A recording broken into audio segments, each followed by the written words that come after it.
Tonight, the man behind the gun is a man without a gun. A company aid man somewhere on the road to Rome.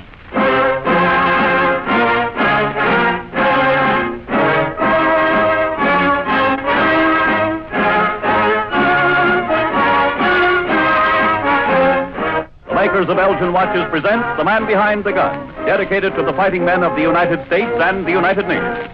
In broadcasting these authentic accounts of men at war, Elgin hopes to bring to all of us a better understanding and deeper appreciation of the job being done by our fighting forces everywhere in the world, and the job we have to do to keep them fighting.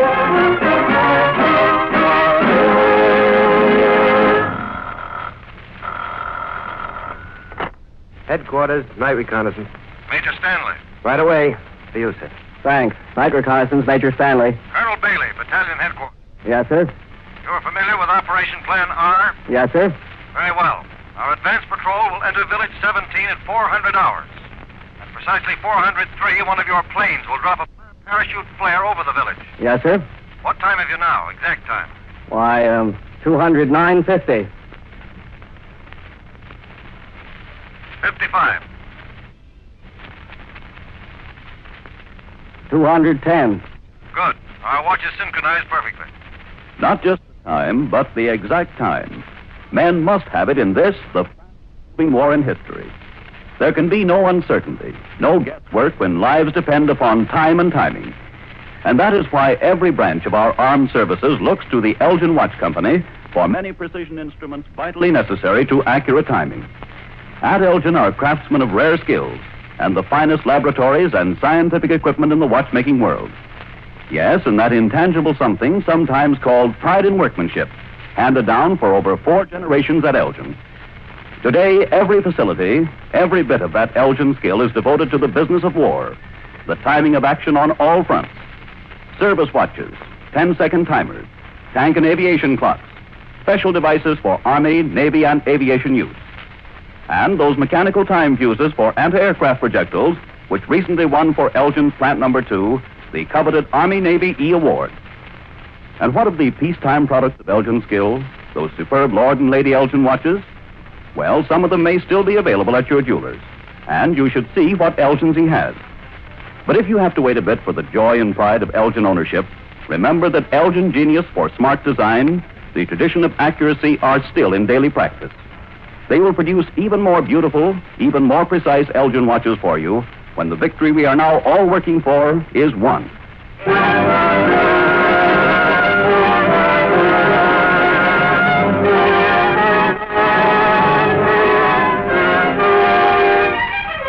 Tonight, the man behind the gun is a company aid man, the first man to reach a fallen soldier on the battlefield.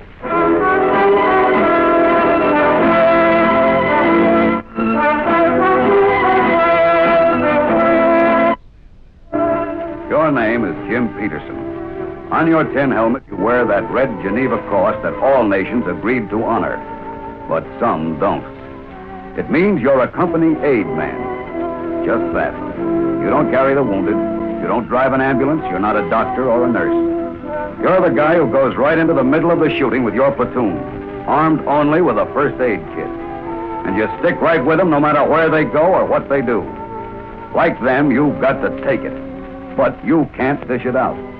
All you've got is bandages, medicine, water, cigarettes, and a trench-side manner. That's why you're the rear man as your platoon walks through the night along this shell-scarred road toward a little Italian village people used to call quaint. What a life. Bill Harrison sounding All I've off. done since I got in the Army is walk. I walked at Camp Fremont. I walked over Africa. I walked all over Sicily, and now I walk clean to the top of Italy. Well, what are you beefing about? Keeps you thin. Listen, Florence Nightingale, GI rations do that without no walking thrown in. You should talk. You don't tote one of these machine guns. You got it tough. I got my troubles. Yeah, I know, Florence. Them pills of yours must drag you down. Florence Nightingale, Bill calls you. That's his idea of a gag. To you, it is definitely unfunny. Okay, fall out. Take a break. You flop into the ditch beside the road, your GI shoes weighing a ton apiece. Your butt hardly hits the dirt when the lieutenant barks. Non-coms, up front on the double. Non-coms. That means you, too. So you drag your tired carcass up to the head of the line where Kelly is briefing. Now, boys, our job is this. Vicinity is in between is a small village. The colonel wants to know what's there, so we're going to find out. Kelly looks around at the sergeant. Kelly's your platoon leader. He's a lieutenant, but in action he takes off his insignia and he's just Kelly, without bars. The Nazis are looking for officers. We don't occupy unless it's a pushover. Our job is to find out what strength is there. Yeah, like a Catherine Pass. We draw fire. That's right, Bill. Just a bunch of clay pigeons. Well, maybe there's nothing there. We don't know. That chance. What do you want me to do? Wire the colonel and tell him we'd rather not? Check your time. It's 325 hours. We'll advance in 10 minutes. 400 hours we'll be in the village. They're dropping a parachute flare over the place at 403. To light us up like Christmas trees. Cute, huh? Doc, you better take along a lot of pills. There's going to be some sick boys in this platoon. Yeah, I got him. We'll clear out on Whistle and come back here. All right, get back to your squad. So you drag back to the end of the file and throw yourself down at the foot of a tree. 8 minutes to go. Your eyes are closed. Check the supplies in your kit. As your fingers touch them, you name them with your lips. Bandages, Mustn't sleep. iodine, Just relax. tourniquets, sulfathiazole pills, sulfa powders, cigarettes, morphine, pencil, emergency medical tags. I'll bet those mortars are in that orchard over there. That you, Red? Yeah. Just been waiting for them to open up. Wait till we start moving. Then you'll know. Doc, if you get a chance, maybe you could talk to Johnny Anderson, huh? Huh? He kind of broke up about Tony McGill's getting up this morning. They were friends, you know. Well, why don't you talk to him, Red? That ain't my business. You're the doc. Funny about Red. And all the time he's been with your outfit, he's kept to himself. It's even funny he mentioned Johnny. Hard as nails, but he handles a Garand like a magician. Well, maybe if Johnny sort of felt there was another friend. Friends, see? Why not? They ain't gonna that. I don't cry over no one. They can knock off the whole bunch, and it's Jake with me. Nobody's hurting me. Okay, Red. I'll talk to him when we get back from the patrol. But just let me lie here a minute, will you? Right now, I just want a little sleep. Oh, give me just 5 minutes. 5 minutes out of my whole life, and Hey! I was right. They wasn't. I'm coming! Coming! You forget sleep now. Those mortar bursts have shaken you back to life. You work fast in the dark. Boys you laughed with yesterday are sobbing in the mud with pain. In the dark, you fill out the EMTs, the emergency medical tag. Joe French. Private first class. Company D. Gunshot wound. Only you write it in GI shorthand. Alvin Weinstock. P1. GSW. R-foot. ABD. Punch. Johnny Anderson. P1. You won't have to talk to Johnny now. No one will. Johnny Anderson. K.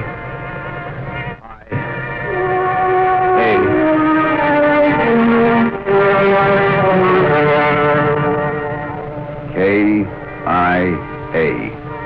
Killed in action. That's the one you hate to make out.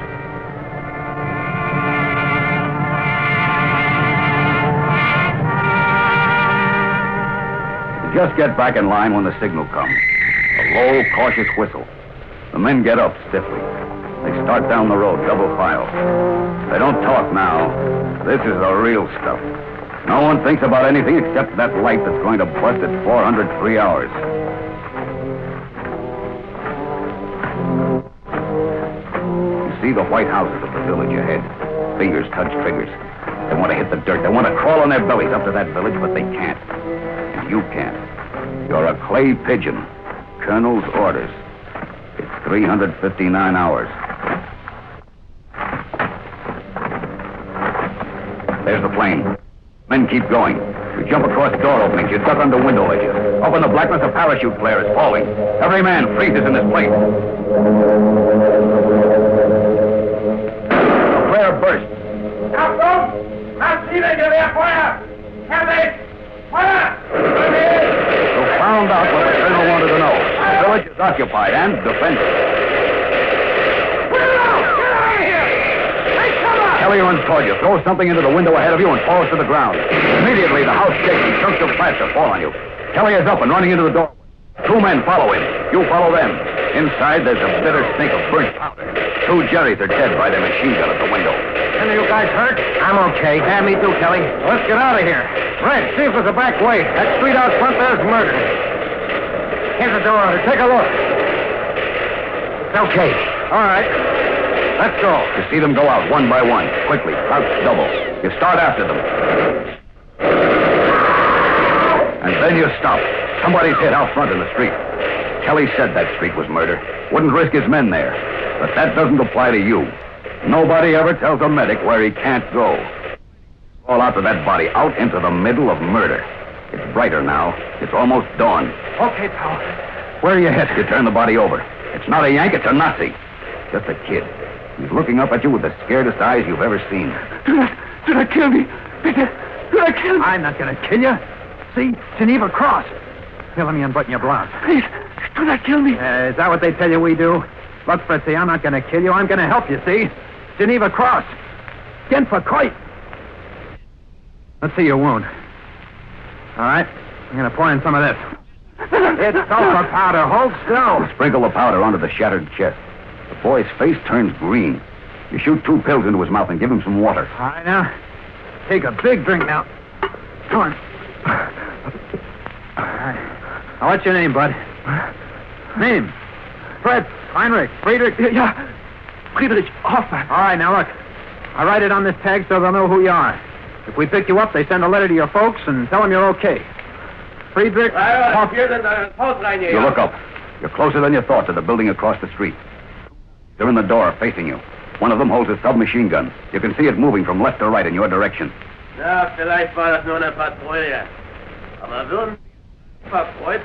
hear them say Geneva Cross. That means you. They're going to kill you in cold blood. So you keep on talking because you can't wait for a thing like that in As soon as I silence. get this bandage on, I'll drag you over to the wall. But right now, this comes first. Say, you've got folks, haven't you? Huh? What? Folks? Yeah, Mutter. Vater. Yeah, Mutter, yeah. Yeah, all right. Wait a minute now. There you are, kid.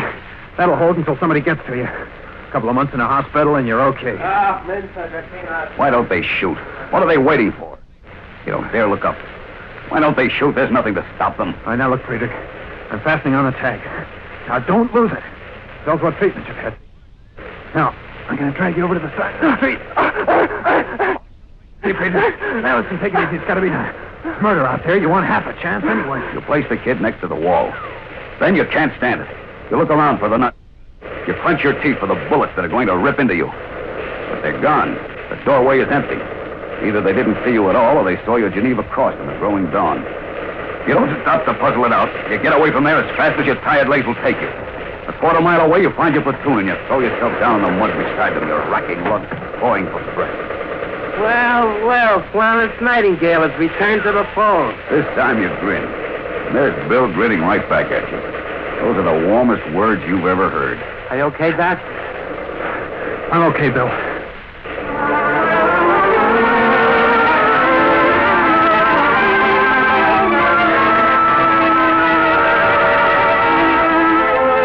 Now you're really dragged out. They can fight the war without you for all you care. You're going to sleep right here. And you do. And it's 100 years later when somebody shakes you back to life. Hey, Doc. Doc. Oh. Hi, Red. Good sleep? Yeah, I guess so. Hey, what time is it? Late afternoon. A runner just brought up some stuff for you. Here we go, kid. Hey, aren't we going back? Back. We're moving up. As soon as they give us a Red Star show. Well, at least I got some sleep. Here are a couple of plasma cylinders for you. They're kind of heavy. Yeah, you're telling me. You ought to have a St. Bernard dog carry them for you. No, thanks. I read a book once about dogs in wartime. Their masters get killed, and there's no one to remember their names. You ever have a dog? Yeah, once. Yeah. It was run over. I never liked dogs after that. You must have been crazy about him. Yeah, I guess I was. I was just a kid. You know how kids are. They don't have any sense about liking things. They go nuts over something, and when it's gone... Yeah, maybe that's why... Maybe that's why I don't make friends? Yeah, maybe it is. I saw the way it hit Johnny when Tony McGill got it. Nobody's going to hurt me like that. Nobody. I don't even write to no one. No? You got a fountain pen on you. What's that for? Somebody gave it to me at the USO. I never used it yet. I'm never gonna. Hey, there goes the star shell. And it's red. That's us.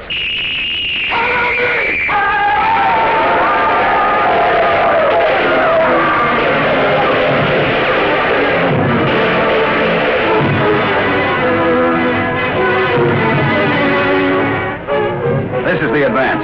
It's no Pickett's charge. It's an unpatterned moving of detachments in all directions. Your platoon moves out ahead of you. But this time, they're not clay pigeons. This time, the object is not to get killed. Kelly's up ahead. He's a good guy, that lieutenant. Always goes first, leading his men. You can get to love a guy like Kelly. You're flanking the village this time, crossing a field toward a low wall. Behind the wall is an orchard, lousy with Nazis. Mortars behind every tree. They wait until the platoon is close enough and then let loose.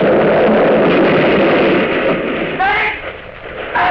I'm coming! Medic! Okay, fella. Where are you headed? Medic! I'm right here, Doc. Doc, it hurts. It hurts. Yeah, I know, kid. You look for his wound. The mud is so thick that it's covered up his legs. You look again. There are no legs. Is it bad, Doc? Tell me the truth. Is it bad? It's all right, kid. It's all right. Just take it easy now. Here's a hypo for you till the stretcher bearers get here. You got a cigarette? Sure. I'm sorry I'm making such a fuss. But it hurts so. You give him a double injection of morphine. And for the last 5 minutes of his life, you give him a butt. It won't last long. Neither will he. So you give him the best smile you've got on hand and move on after your platoon.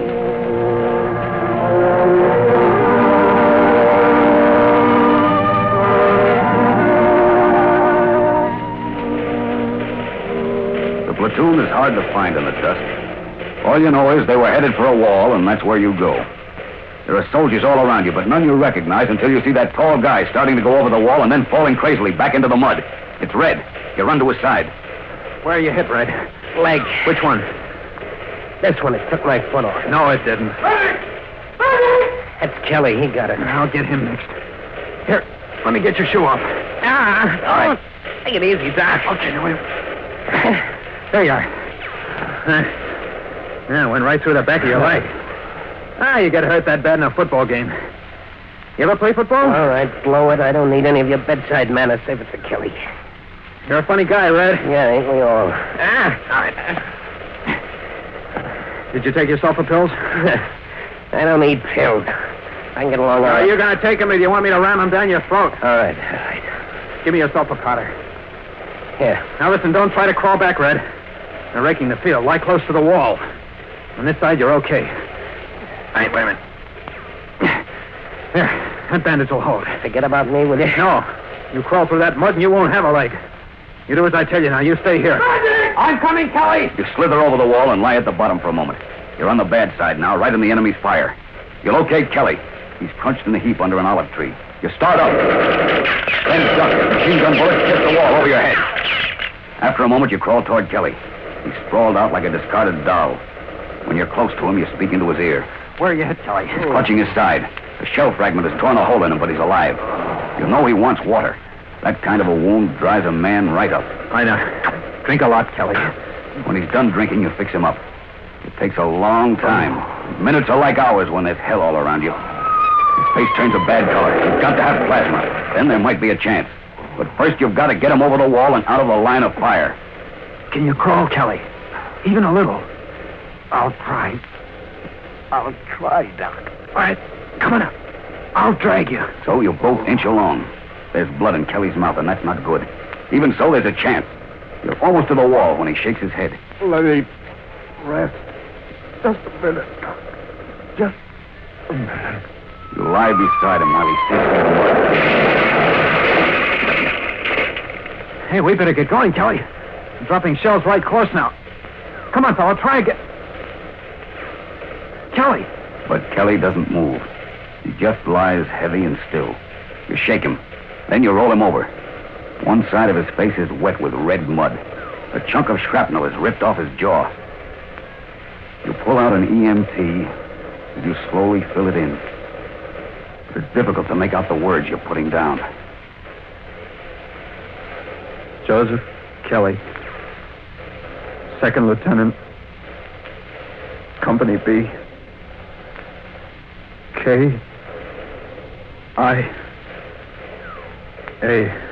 Now you've got to leave Kelly like you left Red and Johnny and the kid. You've got to go to your platoon.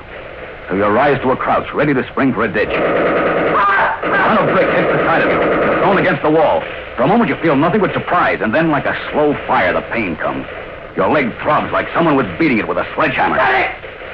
Then you remember, it's up to you. Now you've got to take care of yourself. So you take your pills, shoving them into your mouth like you've shoved them into a dozen other mouths. You cut away your trouser leg.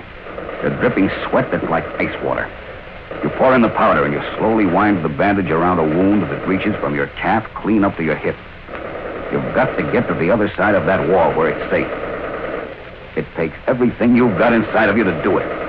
Slowly you pull yourself up. You've got to get over that wall. You throw your balance and land on a heap right on the leg. Then you pass out. When you open your eyes, Red's looking down at you. Drink this, Doc.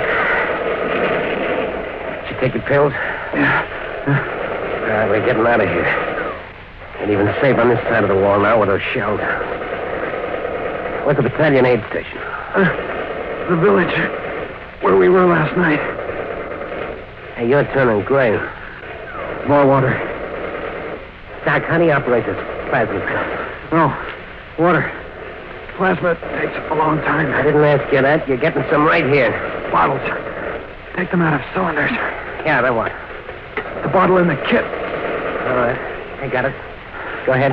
Hang up the two bottles so that the powder of that one and the water from the other one run into the empty one. Then attach the syringe tube. Yeah. All right. All set, Doc. Where do I stick it in? Give it to me. I'll jab it into my vein. What do I do after that? Takes a long time. Maybe you ought to get back. I said, what do I do? There's nothing to do but wait till it's all gone. All right. So we wait.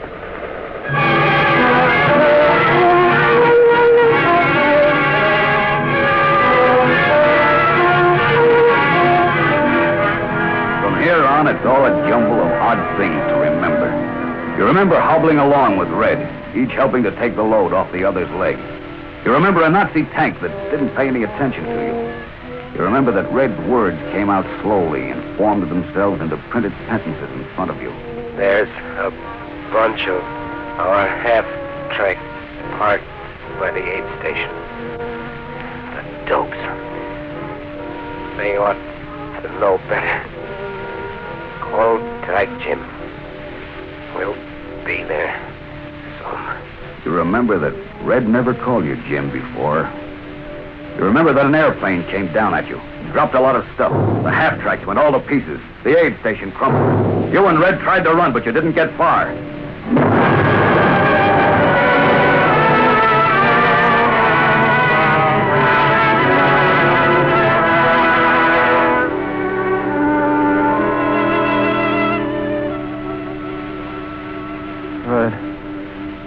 Red. Are you all right? Red, where are you? Well, so you've decided to talk, have you? Is he all right? How you feeling, soldier? What? You've been asleep a long time, Peterson. Sleep? Where am I? Base hospital in Africa. Africa? Africa? Base hospital. That means you've got from a battalion aid station to the clearing station farther back. And then on to the evac hospital. And then to the base here. And all the while you were out cold. Excuse me, sir. How long since... 3 weeks. Almost 4 now. Then you remember. Your hand still toward your leg. Here, here. Now keep your hands where they belong. It's all right, Peterson. You still got your legs. You're lucky. They tell me that aid station was blown off the map. And Red was... I wish I could tell you more about it, but, well, that's all I know. If you'll give me his name, I'll try to locate him for you if he's alive. Oh, here's a package that came for you a couple of days ago. You open a small package. A fountain pen rolls out and rolls across the cover of your bed. You open the folded letter and you read... Hiya, Doc. It's me, Red. I'm in one of those parking stations, waiting to go home. Leg's doing fine. Bill's here, too. He says, hello, Florence Nightingale.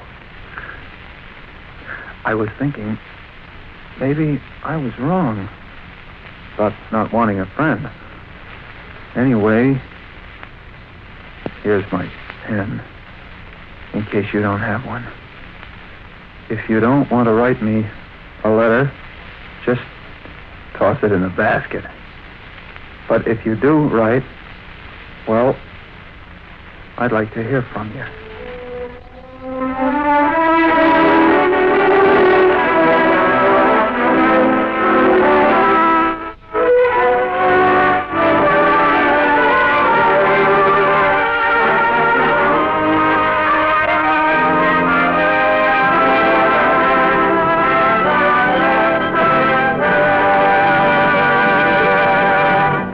Incidents in this broadcast are based upon facts. The names used, however, are wholly fictitious, and any similarity to those of actual individuals in the armed forces is coincidental. In just a moment, we will tell you about next week's Man Behind the Gun. But first, a word from the makers of Elgin watches. Heavy tanks weigh more than 10 tons. Heavy cruisers more than 10,000 tons. Yet all this massive weight, all this brute strength is controlled and put into action with the aid of delicate precision instruments. This is a war of precise timing as well as of great weights of arms. Since first given the task of producing many of these vital instruments, the Elgin Watch Company has devoted itself to this work. It is an assignment of great responsibility, and it is the reason why your jeweler may show you only a limited selection of Elgin watches. The remembrance of these fine American watches is left in your trust against the day when peace will bring them back again.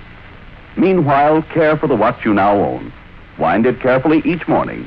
Protect it from jolts and jars. At least once a year, have it inspected by your Elgin jeweler. Remember, time is a munition of war. The time on your wrist is vital to victory.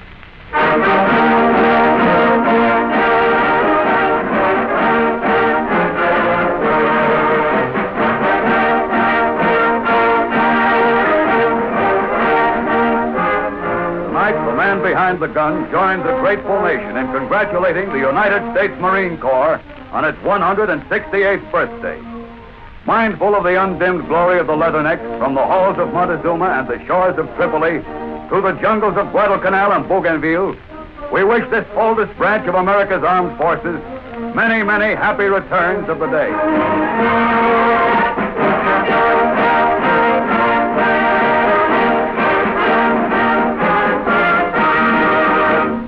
Next week, the man behind the gun is a brass hat at the invasion of Rendova. A brass hat who chalked up a landing record that may not be broken for a long time, and then had his ship shot out from under him. Don't miss it next week at the same time. The Man Behind the Gun is produced and directed by William N. Rosen. Tonight's broadcast was written by Forrest Barr. Jackson Beck is the narrator, and the original musical score is composed and conducted by Van Cleef. The Elgin National Watch Company presents The Man Behind the Gun each week at the same time. Elgin, as you know, is making precision instruments for the armed forces of the United Nations. This is the Columbia Broadcasting System. WBBM Air Theater, Wrigley Building, Chicago.